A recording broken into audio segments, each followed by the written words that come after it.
In this episode of How to Shoot Video for Your Business, I'm talking about 2 camera setups. So if you're a business owner who's been thinking about using 2 cameras for interviews or such, then this is probably the episode you want to stay tuned for.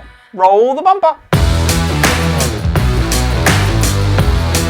G'day guys, my name is Bruce Garrett. I'm the owner of GingerBeard Media. GingerBeard Media is a video production company based in Perth, Western Australia, and you're tuning into one of our episodes of How to Shoot Video for Your Business. As the title would suggest, we're here to give some free educational resources to business owners about how to better shoot video for their business. We're a YouTube series, it's a Facebook group, we're a podcast. You can find more information on our website about what we talk about, but essentially wherever you're consuming content and however you're consuming content, then we're out there and available for you as free resources. If this is something that's of interest to you, then do all that social media stuff that you need to do, like, comment, subscribe, and follow along, because yeah, we really do want to help you guys out to shoot more video for your business.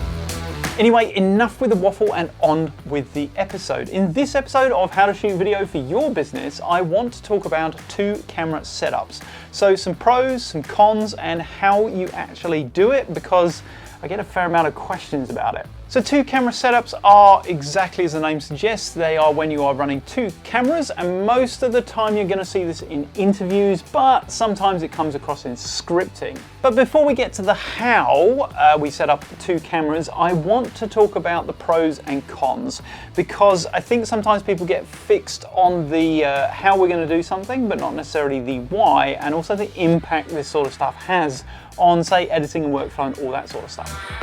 Pro number 1 for using a 2 camera setup is the obvious one. It is viewer engagement. By changing between angles, you're keeping your viewer engaged because they feel like something's happening, moving, changing, instead of just being a single static shot like this one. The second pro that I would talk around is the flexibility that having 2 cameras gives you. So specifically when you're doing interviews and you often want to craft a message from what someone's saying, by having 2 cameras, you're able to go between the 2 and actually really craft the words that they're saying, the responses that they're giving you. Whereas when you've got 1 camera, you can only really punch in and punch out. So it gives you some flexibility. Now you could argue that the purpose of B-roll or overlay is to go over the top of this and hide those cuts, but sometimes you want to stick with the interview, and so that second camera gives you an option to be able to do that. Now I'm not one that always has insurance. It was an eye-opener for me.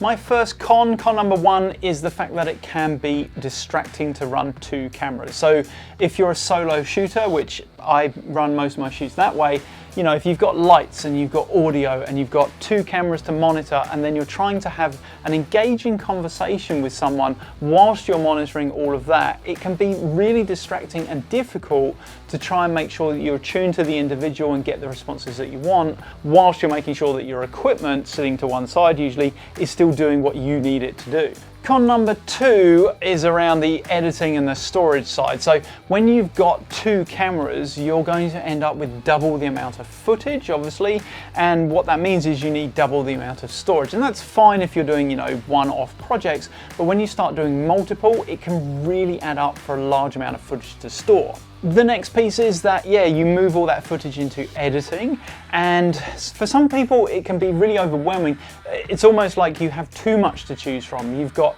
2 cameras, a couple of different options. We shoot in 4K, which actually means that for most of the time we'll set up kind of a wide and a close for each camera. So that means that we've got 4 angles to choose from, and that can sometimes feel like there's just too much choice in the editing process. So yeah, if you're someone who procrastinates, or sometimes you need less decisions to make, then sometimes the 2 camera option isn't always the best way to go.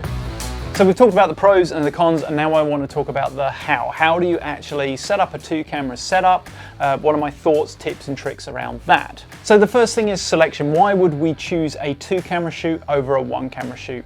Usually our 2 camera shoots are because we're not really sure what the interview is going to entail. So for us at Gingerbeard Media, we would choose a 2-camera shoot. Typically these are corporate shoots, and they're more where we're trying to tell a story, but we're not entirely sure what response we're going to get.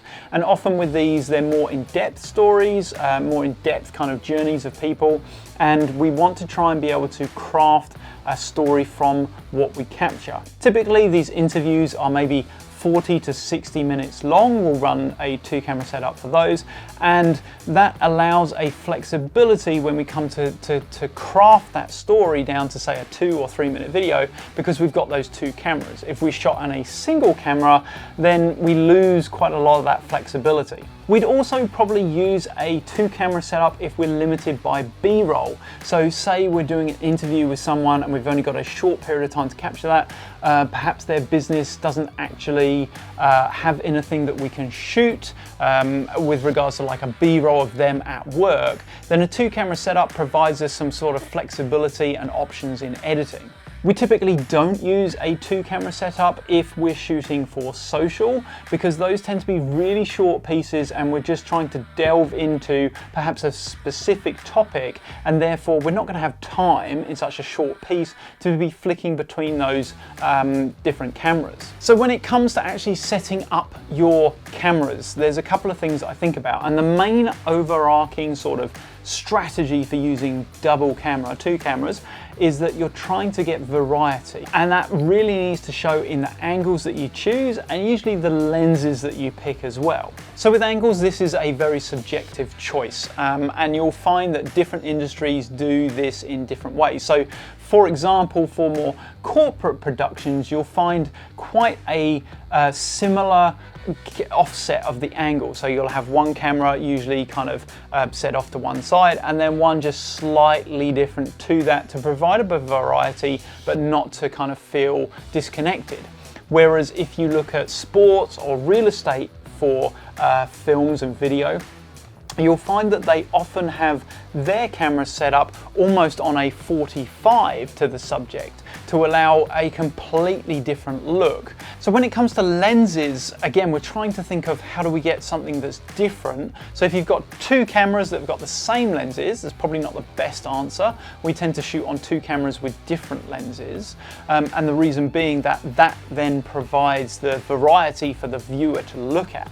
So typically if we're shooting a 1-person 2-camera interview, then what we'll have is probably 1 camera on a wide with sort of a mid shot, and then we'll have a closer camera, a more zoomed in part, and because the lenses are different, they'll feel different rather than it just being a digital punch in. With a 2-person 2-camera setup, we'll typically again do that wide sort of mid shot to get both the people in, but then with our second camera we may have again that close up, but what we'll do is move the camera between as each person's talking, so that we don't need a 3rd or 4th camera for the operation. I think there's a couple of things to remember when you're using a 2-camera setup. The first one is about eye line. So realistically, when you're switching between those cameras, the person who you're interviewing should keep their eye line at roughly the same. It'll just be easier for the viewer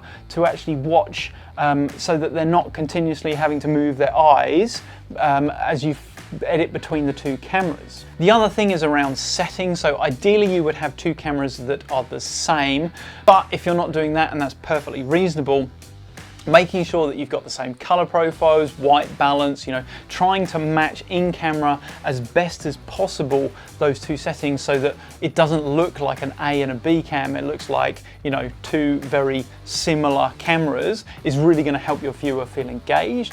One way to cheat this, however, and it's pretty common now, is to switch to a black and white view on your second camera, and therefore you know that it's a second camera and it feels disjointed and it feels like it's deliberate. So if you've got something to hide, that's a quick tip on how you can hide that sort of difference between your 2 cameras footage. Finally, you can sort of fake a 2-camera setup. I have known people who will shoot down the barrel of the lens, or say they'll do an interview like this, and they'll be sitting off to the side, and then they will actually reshoot the same piece again, but with the same camera. So they'll just use one camera, but from a different angle. It can work. It's a varying success. It's very difficult, in all honesty, to do the same thing over and over again. And the other thing is that it will use double the amount of time, because you've got to shoot part A and part B again, like twice. So it is quite difficult. So my advice would be, you know, it is possible, but I would suggest not doing it, especially for lengthy pieces of content. So there you have it. There's my thoughts around 2 camera setups. We've got the pros, we've got the cons, and we've got the how-to. As ever, I hope this episode has been useful for you. If it has, do the usual, you know, subscribe, comment, and all those things that keep us going. But also, if you've got questions, we'd love to hear them so that we can give you the content that you need to continue your free learning. As ever, I hope you've enjoyed the episode, and I will see you in the next one. Gingerbeard Media, get on beard.